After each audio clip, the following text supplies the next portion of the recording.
Hey everybody, thanks for watching this video, and I'm going to try and keep it down to 30 minutes. So let's do 3 problems together, and then I will give you one problem that you need to do and write down, show all your work to it, and you'll turn that in as homework on Monday.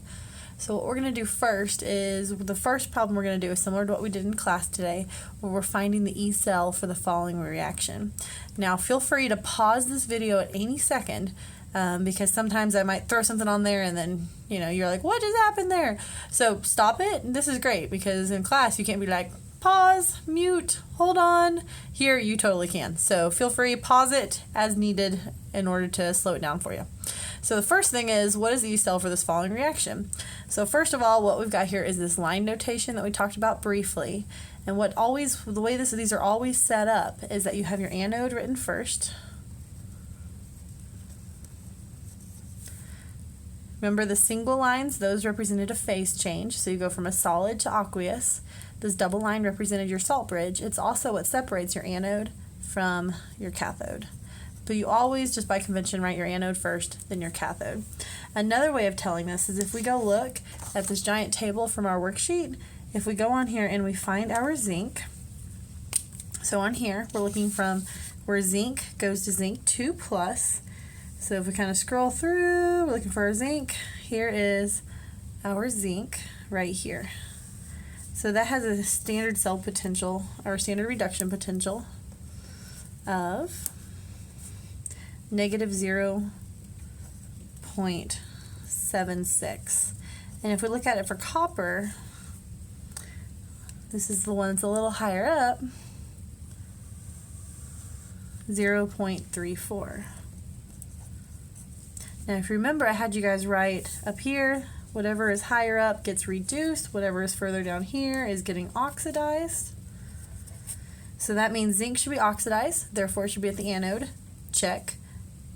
Copper is at our cathode, it's got a higher standard cell potential, so it's going to get reduced, check. Okay, which means that when we're all said and done, this reaction should be spontaneous as it's written, which means my delta G should be negative and my Ecell should be positive.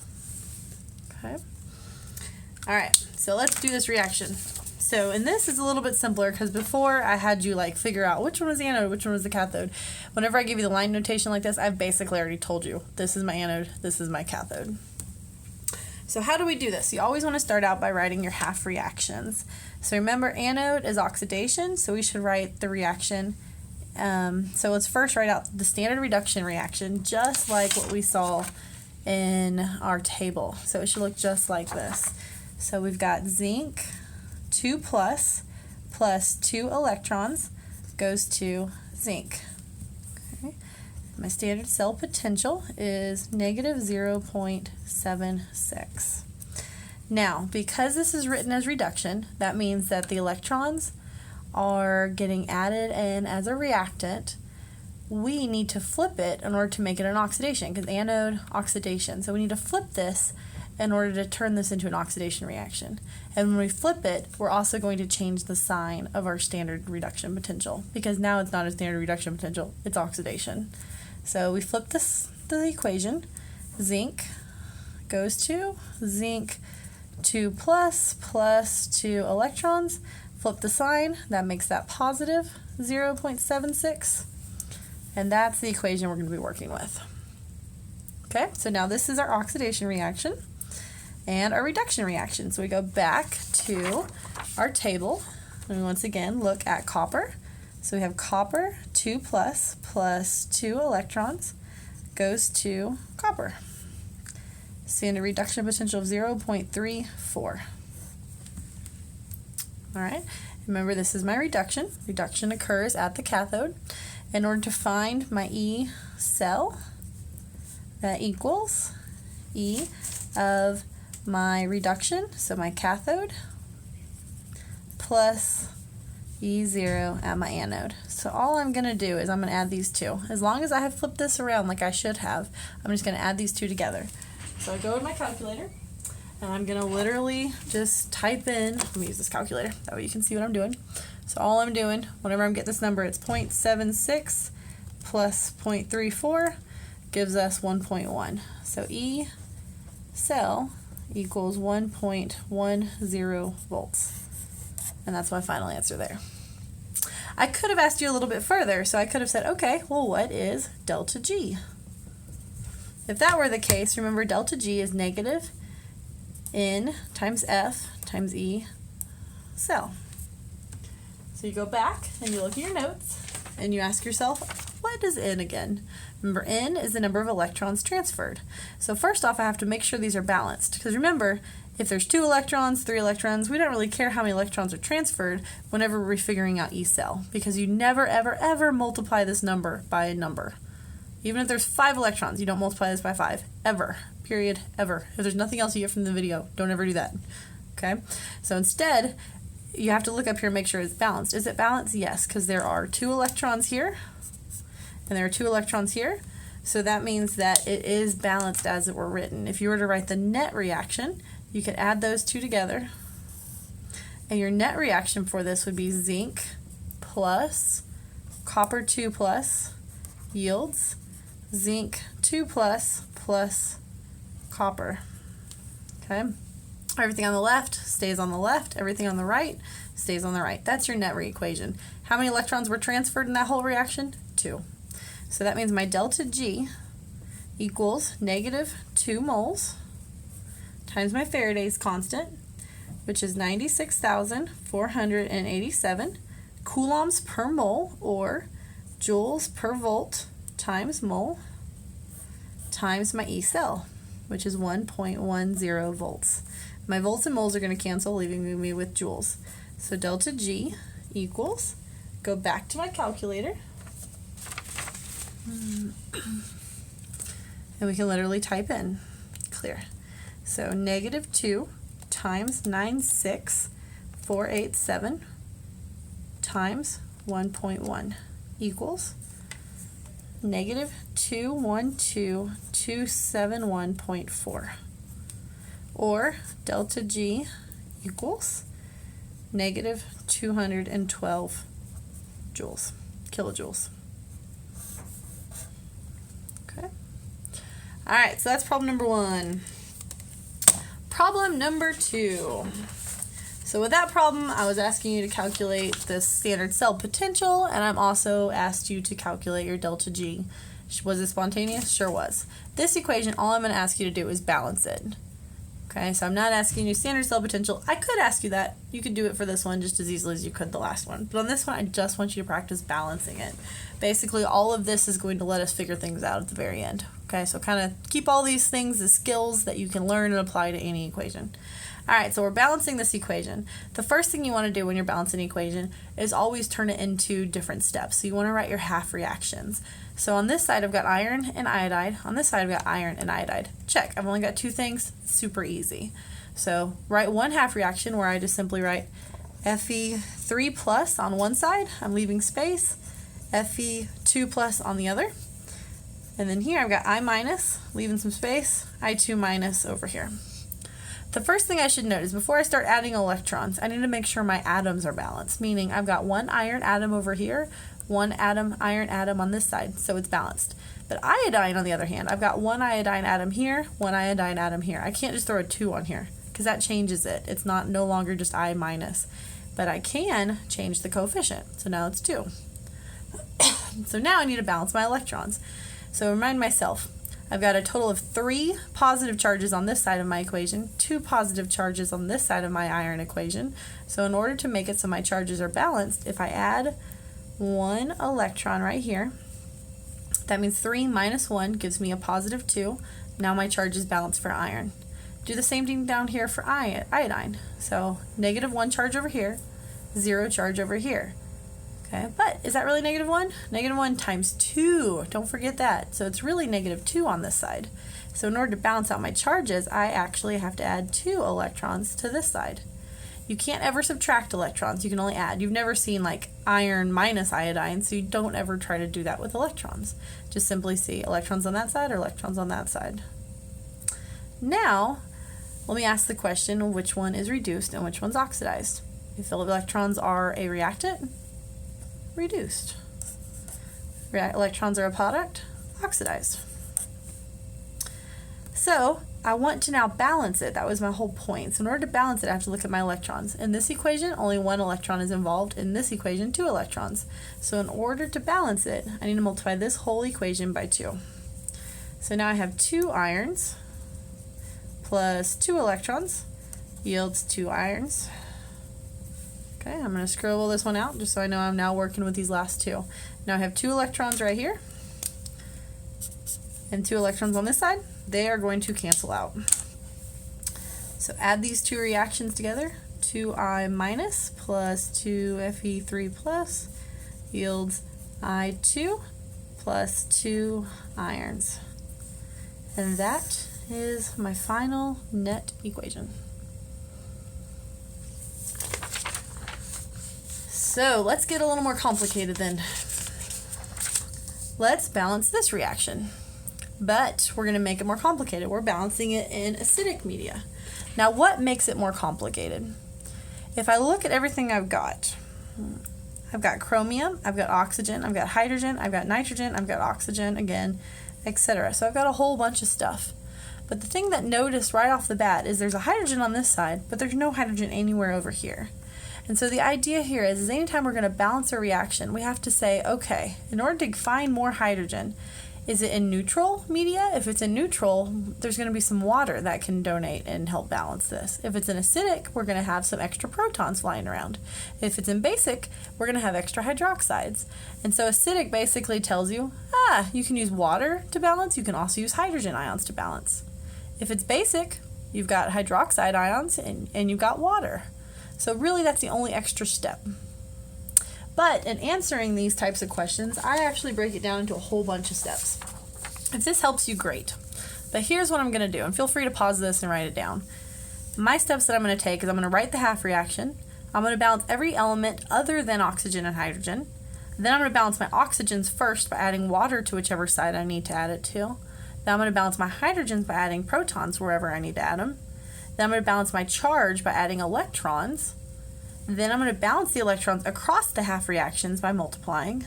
Then I'm going to do the final same step that we just did on the previous problem, where I'm going to add the reactions and cancel out my common terms.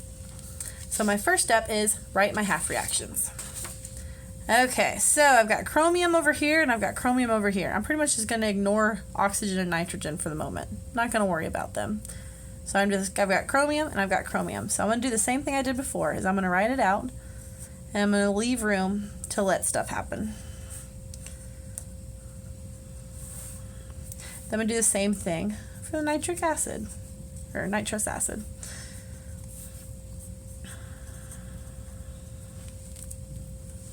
So that's my first step, writing my half reactions. So all I did there was decide, that looks like those two kind of, chromium probably came from that chromium, nitrogen probably came from that nitrogen. I'm not really paying attention to my oxygens and hydrogens right now. Why? Because we can pull them from water. Okay, so that's my first step, write my half reactions. Next step says balance any element that you have other than oxygen or hydrogen. So what do I have? I've got chromium over here and chromium over here, but there's 2 over here. So the first thing I have to do is make sure that I have 2 chromiums on this side. I have 1 nitrogen here and 1 nitrogen here. Those are fine. The next step says balance out my oxygens by adding water. So over here I've got 7 oxygens. So I need to add water. How many waters am I going to have to add in order to balance out my oxygens? Well, here I have 1. If I make that times 7, now I have 7 oxygens and 7 oxygens on that side. Awesome. Over here I have 3 oxygens and 2 oxygens over here. So I'm going to add plus 1 water over here. Because now I've got 1, 2, 3 oxygens and 3 oxygens on this side. So I have now balanced out my oxygens by adding my water. The next step, balance your hydrogens by adding protons. So up here, is it balanced? I've got my chromiums balanced, I've got my oxygens, but nope, sure isn't. I have how many hydrogens over here? 2 times 7, I have 14 hydrogens. So I'm going to add 14 hydrogens to this side in order to balance it out. Down here, I have no hydrogens over here, and I have 2, plus 1 gives me 3. So I need to add 3 hydrogens to this side. Okay, so that's all you're doing, is you're saying what's there, what needs to be there, and you're adding them to whichever side you need in order to balance them out. So let's kind of stop for a second and check and make sure everything's balanced. So in this equation, I have 14 hydrogens on this side, 14 hydrogens on this side. 2 chromium, 7 oxygens, 7 oxygens. Here I have 3 hydrogens, 3 hydrogens. 1, 2, 3 oxygens, 3 oxygens. 1 nitrogen, 1 nitrogen. So now all the atoms are balanced. Before you ever start playing with the electrons, you have to make sure you balance out the atoms first. Now we're on the next step of balance out the charge by adding electrons as needed. So let me switch to a different color because I want us just to remember how we did this. So on this side, for instance, so we're just going to look at this first half reaction. I have plus 1 of hydrogen times 14, so that's 14 positives, plus negative 2, and there's only one of them. So I have plus 14 minus 2 gives me a total net charge of plus 12 on this side. Over here, I have 2 times 3 gives me a positive 6 plus 0, so plus 6 on this side. So I'm basically going from plus 12 to plus 6. So how do I balance that out? If I add plus 6 electrons to this side, then I'm subtracting 6 electrons or 6 charges over here. It's going to give me a total of plus 6 on this side. So I just added 6 electrons to that side. Now we can come down here. So remember, so now we got plus 6, charges balanced in this half equation. Now come on down here. Water is 0. This is 0. So it's 0 on this side. What about over here? I have 1, a negative 1, and I have 3 positives, plus 3. So that gives me a total of 3 minus 1 plus 2. So I'm going from 0 to plus 2. So what that means is I need to add on 2 electrons on this side to give you minus 2. So now I've got 0 on this side, 0 on this side, and now it's balanced. But wait, there's more. So let me switch to a different color. How about red? Alright, so we're not entirely there yet because the next step now says to balance the electrons across the half reactions by multiplying. So this is the same step we did on our simpler half reactions. So there's 6 electrons here and there's 2 electrons here. So how do I get to have 6 electrons in this bottom one? I need to multiply this whole reaction by 3. So if I do that, this becomes 3, 3, 3, 3 times 3, 9, 3 times 2, 6. So now I've got 6 electrons here, 6 electrons here. Now I can add them all together and cancel out as needed. So adding them all together. So I've got 14 hydrogen plus Cr2O7, 2 minus, plus 6 electrons, plus 3 waters, plus 3 HNO2, yields, and I'm just going to have to put this on a different line just because I'm running out of room, plus yields 2 chromiums, plus 7 H2O, plus 3 NO3 minus, plus 9 hydrogens, plus 6 electrons. Okay, all I did was I brought everything down, and if it was on the left side, I kept it on the left side of the arrow. If it was on the right side, I kept it on the right side of the arrow.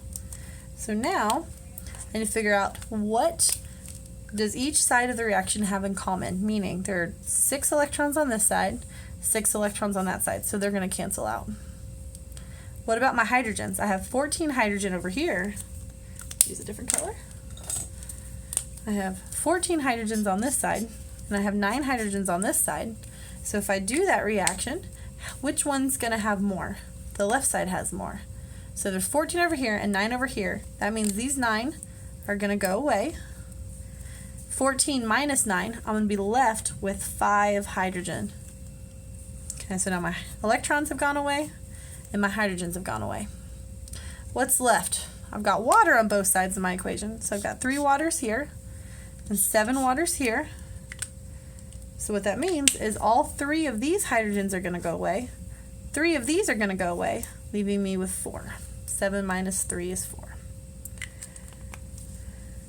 the last and final step is just rewriting it all. So meaning, I now have 5 hydrogens plus chromate